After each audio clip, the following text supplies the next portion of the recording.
Hi everyone! Today I'm going to talk about what you need to do for online discussion 2.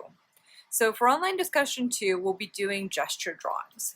I want you to do the gesture drawings in your sketchbook, and I want you to be using compressed charcoal, which I'm providing for you on the second day of class.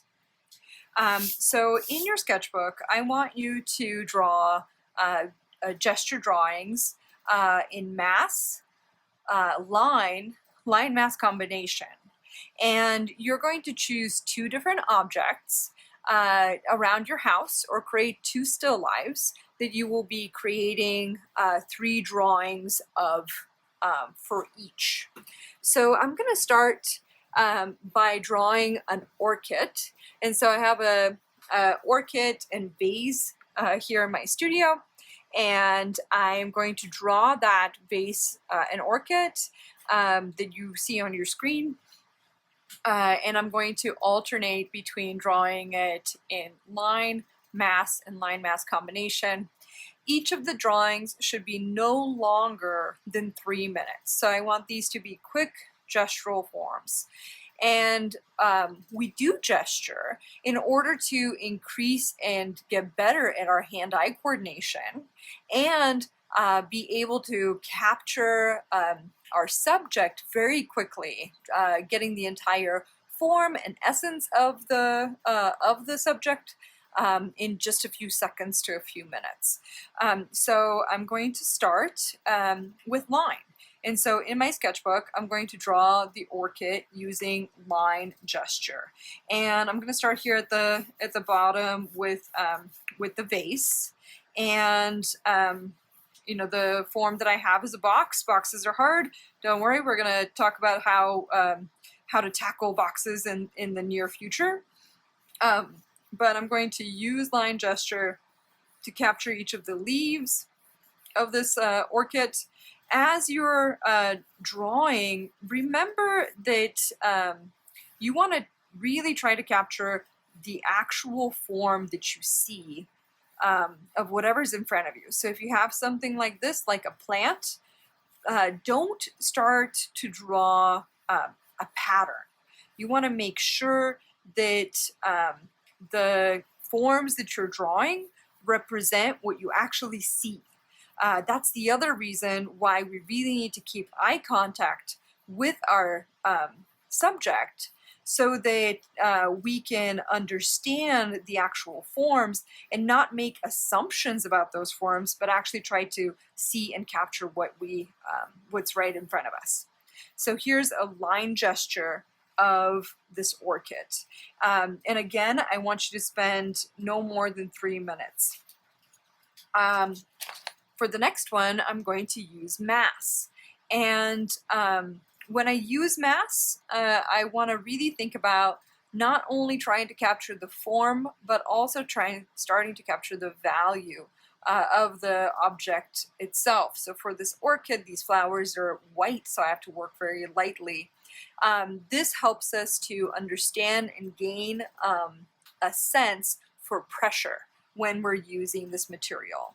Remember not to hold your charcoal like you're drawing with or writing with a pencil. Instead, try turning the charcoal and using the side of the charcoal as you're creating these gesture drawings, even as you're creating line drawings, but definitely when you're working with mass. So I'm going to work with mass gesture. I'm going to really try to alter the pressure of my on my charcoal in order to capture the shadow of a leaf, the edge of a leaf. And the charcoal can just do some really beautiful, interesting things if you start working softly with it rather than the hardest pressure possible. You know, students a lot of times will just kind of forget, or maybe don't know yet, they can alter how much they're pushing down onto the material. So just try to work lightly. So again, I'm using mass in order to capture all the different petals. I'm gonna really start to push down to get some of these like budding little flowers that haven't bloomed yet. And just so you guys know, this is a fake orchid. So they'll never bloom. Very sad.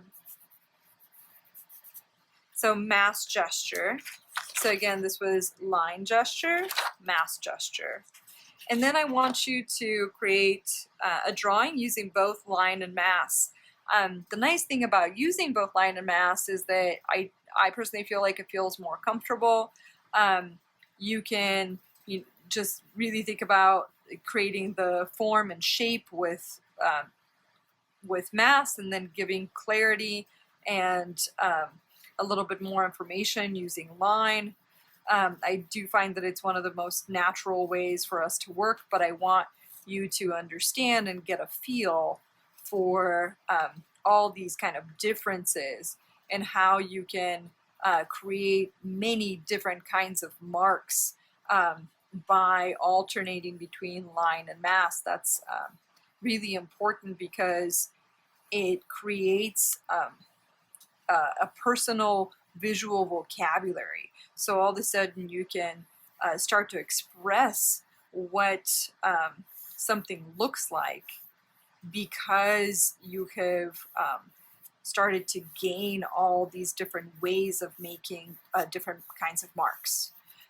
And so a mark can be quick, it could be slow, it can be thick, it can be thin, it can be playful, it could be structural.